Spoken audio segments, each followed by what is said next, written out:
You may have seen Dominic's breakdown this week on Warchant TV of Florida State's defense, but it's Miami week. We got to learn more about what the Hurricanes bring to the table, and so Carson Beck, the Miami offense, is coming to town, led by Shannon Dawson, and some of those offensive principles from Mario Cristobal's offensive line days. They're extremely physical. What are we going to get out of the Hurricanes? Warchant lead football analyst Dominic Robinson has those answers for us. Dominic, we appreciate the time, and let's get smarter here. Yes, sir. So Carson Beck, kind of a polarizing guy. I think a lot of people feel like he's pretty special. When I watch the film, I don't necessarily see that. I think he's a good player. I think he's got a good arm. Obviously, he's got good size, and he's adequate athletically. But he's certainly I don't see him as a special player. I don't see him as generational or anything that we hadn't seen.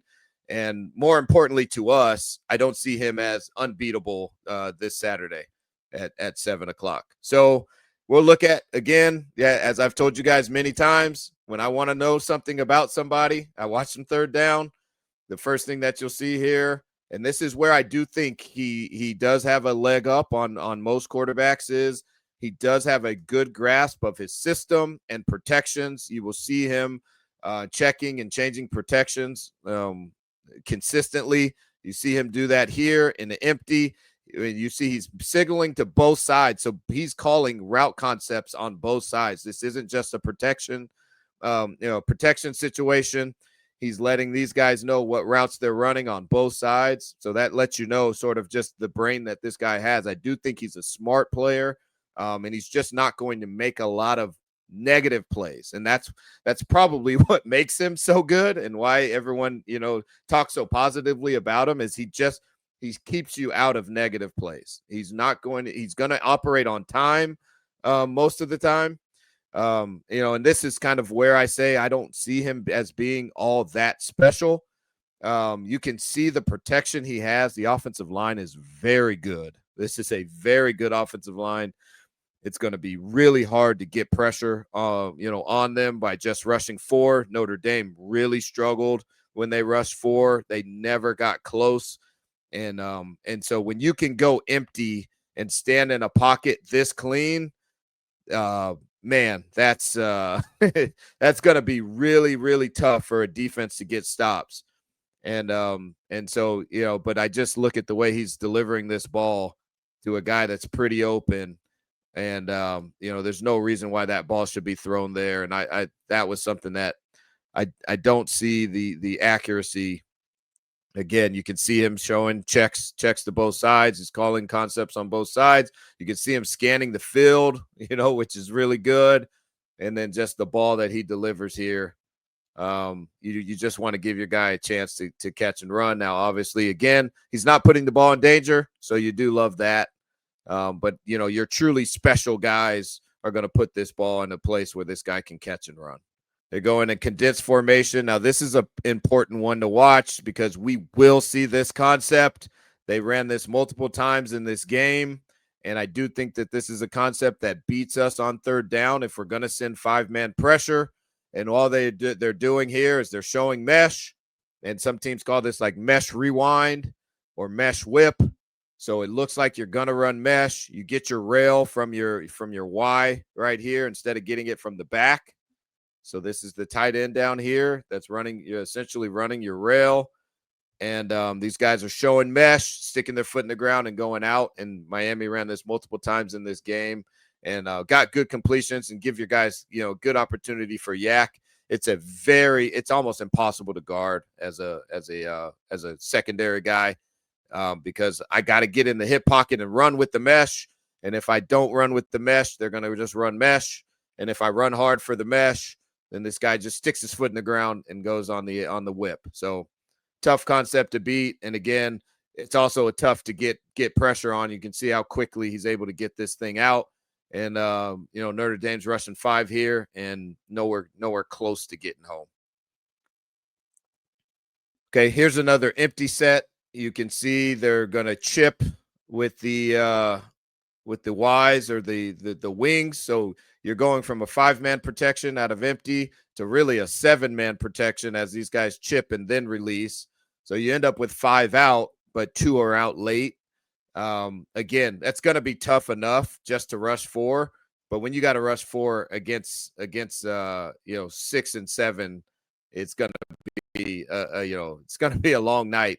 And here's just an example of his athleticism. Like I said, he's a decent athlete. He moves well enough to escape, but he's certainly not, Tommy or any of these crazy elusive guys back here that are going to make plays with their legs. And here's just extending this play. This is a long route here that he's getting a post by number 2. And then the ball that he throws here is a good ball, while he's moving, escaping pressure, and throws a touchdown, an explosive play there. That's where he can create a problem with that throw, having the arm strength. He's moving to his left here, escaping pressure, moving to his left, and that ball is thrown. You can see the spin on it. It's really tight spin. That's a good ball with good velocity. It makes it tough for a defensive back to cover a guy 34 yards across the field like that. That's a really tough cover. Here's the example again of your mesh rewind, tight split, mesh, guy going back, and now you even end up with the lead blocker with your back, escaping late. It's a really tough concept that I can promise you we're going to see that on a third down. Okay, 3rd and 5, 3rd and 6, look for mesh rewind. Okay, Yeah, it's coming. He's got the back wide open too if he wants it. I know that's probably not absolutely. Yeah. No, it's there, and like I said, we will absolutely see this on Saturday. Virginia was successful running mesh in those key situations, which was kind of frustrating, Dominic, because they had shown that against NC State. They'd shown it against Stanford, yet Florida State was unable to stop it. Once on the wheel, a couple times, just straight up against the mesh itself. It felt like they got Florida State into man in those circumstances, but Florida State doesn't run a ton of man. Like, can you talk about the circumstances of, what could you run zone in that situation? Does it matter? Yes. Yeah, so what I believe happened, again, this is what we're talking about when you're talking about second, when I did the Tony White breakdown, talking about getting in the 2nd and 6, 2nd and 4, and when you aren't getting, knockback on first down and you get into 2nd and 4, 2nd and 6, you have to then get into man coverage because we have to do something. We have to be a lot more aggressive with our fronts and with our pressures. And so now you got less people to cover. You can't run zone because if they're falling forward, 2nd and 4, it's a first down. Right. So now I'm trying to get tackle for loss. I'm trying to get you into 3rd and 6, 3rd and 7, tackle you for -2, a sack if you're going to throw the ball. And so now we're in man coverage, and now your meshes work. Okay, I can drop into zone in 3rd and 8 and get you to throw it at 5. And now we can tackle you and make sure you don't fall forward. And now we're off the field, because it's 4th and 3. And so that's the dilemma. And that's the problem that you get into. And it's the same exact problem that we got into in our game Friday night was 2nd and 6. Now I got to be more aggressive on 2nd down and 3rd down because it's 3rd and 4, 3rd and 2. And now you have the whole playbook to run man beaters and even to run the ball, because in 3rd and 3, if you don't get it, you're probably in 4th and 1, even if I do a good job on defense. When you play good teams, you have to assume they can get 2 or 3 yards. It's not hard to get to the line of scrimmage and fall forward. So you have to assume 2 yards is not a hard thing for a good offense to get. So if you're in 2nd and or 3rd and 3, you're really, you're really almost essentially going to get you're giving up the first down. The first down has already happened. And so, that's the dilemma of being in 2nd and 6 or even 2nd and 4, because if all they need is a yard and, in 2 plays, you're going to be able to get a first down. Makes sense. So here's another empty set. Now, the reason I like this clip was just an example of how we can create a problem for Carson Beck is changing up the rushing 3 and rushing 5. You see in a lot of these clips earlier, Notre Dame's rushing 4. I think when you rush 4, he's a good enough quarterback that there's too much space for the passing lanes, and he can punish you, and they protect too well. And I think when you rush 3, you give yourself, tighter windows, more eyes on the quarterback, and that's what they did here. And this is again why I felt like, I don't see him being that special, because this wide receiver up top, they run a switch release. He has leverage, and this ball should be going to this guy right here, the guy that was at number 1. They go switch release. He becomes number 2, and he's running a dig. Carson's looking right at him. I'm not sure why he doesn't throw that ball there. Maybe he sees this safety that's working down into the hash area. But that throw is there, and they're only rushing 3. They end up getting the sack because the windows are closed off because they're dropping 8. And I do think that that's something that Tony's going to do. I think you got to mix it. You can't just rush 3, because they will protect, and it will be, he is good enough that he'll eventually figure it out. But I think you mix 3, and then you mix in rushing 5, just to change the equation on him and make him move off his spot, and try to affect his accuracy, and maybe he'll throw you one, which he doesn't do very often. But you got to have some pressure, at some times. And so I think one of the games that was really good for me to watch, to get a feel for, sort of Tony White's attack, was South Florida. Now, obviously, South Florida doesn't have the caliber of players, but the scheme that they run is very similar. And, so here's a clip of them, showing like they're going to rush 5, maybe 6, and then dropping into coverage. And here's where Carson definitely excels is, hey, he's calling out protection. He's making sure guys know, hey, if these guys do come, this is where we're hot. And then he's also, sharp enough to know, okay, I'm going to get this thing out, early in the game and go ahead and take this completion. It's 3rd and 5 right here, I believe, 3rd and 4 maybe. And, they just run, this is just a nice stick concept. Okay, so you got a stick route and a flat route, and he just takes that window. And again, the velocity that he's able to put this, on this ball is really good. And that's good accuracy right there. There have been questions about his arm strength because of the offseason. I don't know if he had Tommy John, but it was to his throwing arm. So you're saying his arm looks live even as recently as the USF game? Absolutely. Yeah. I don't see, it may not be what it was. I haven't broke down what he looked like at Georgia, but it's certainly there, this year. So this clip, it's going to be a touchdown. You're going against USF. But I wanted this on here because, one, to show you the protection. They're bringing 5-man pressure here, and there's literally nothing. I mean, he's got all the time in the world. Nice, clean pocket.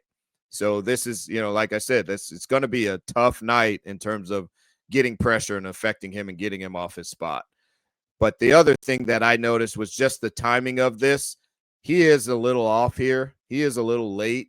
Okay, that ball should be out off of the hitch. So 3 and a hitch, and the ball should be out. And if you're playing a good defensive back or a better defensive back, he's going to have, stickier coverage, and you being just a little bit late there could really affect this.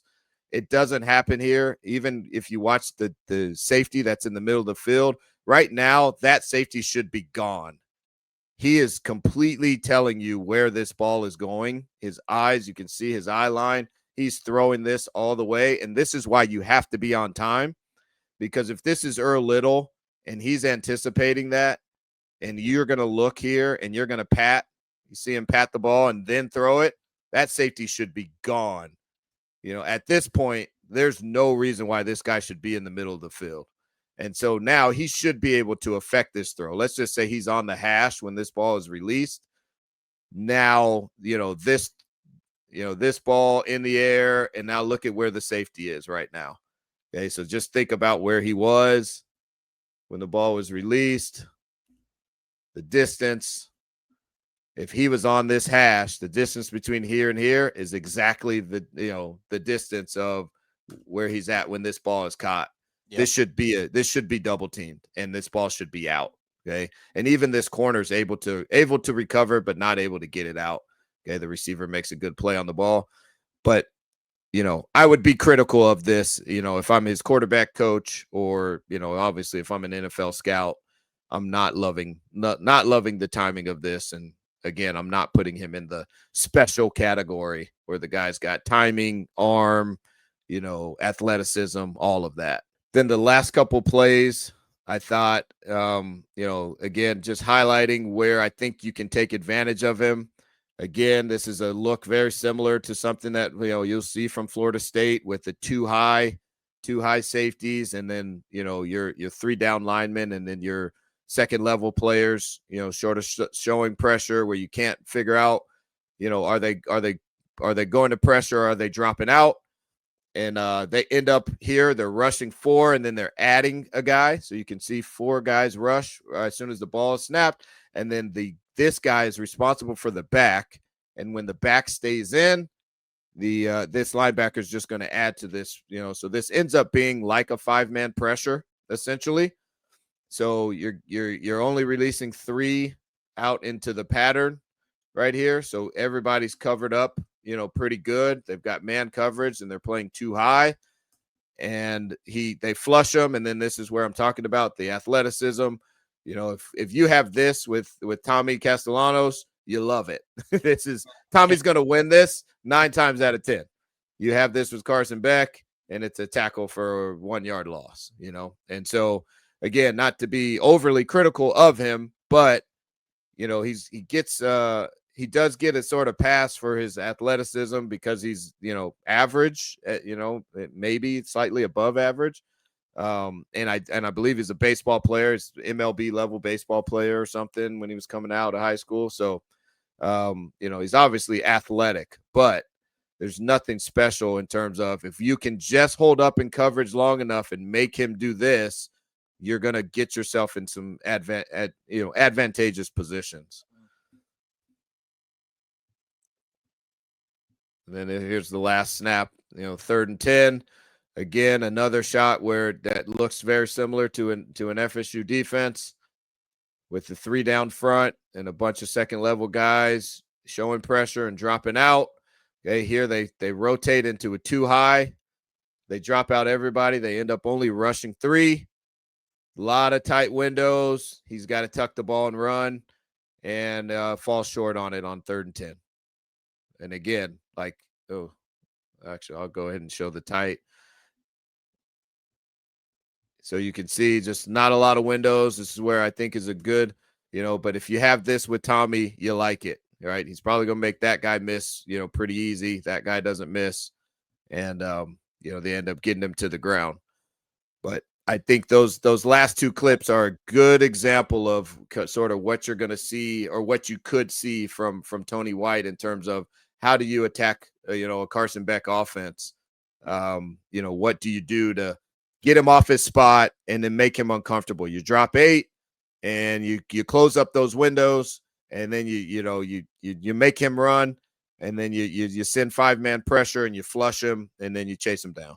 Sorry for the laugh there. That's on 34. I'm like, come on, 34, bring it. Get down the hill and make a play. He just got. Yes, he didn't know what to do.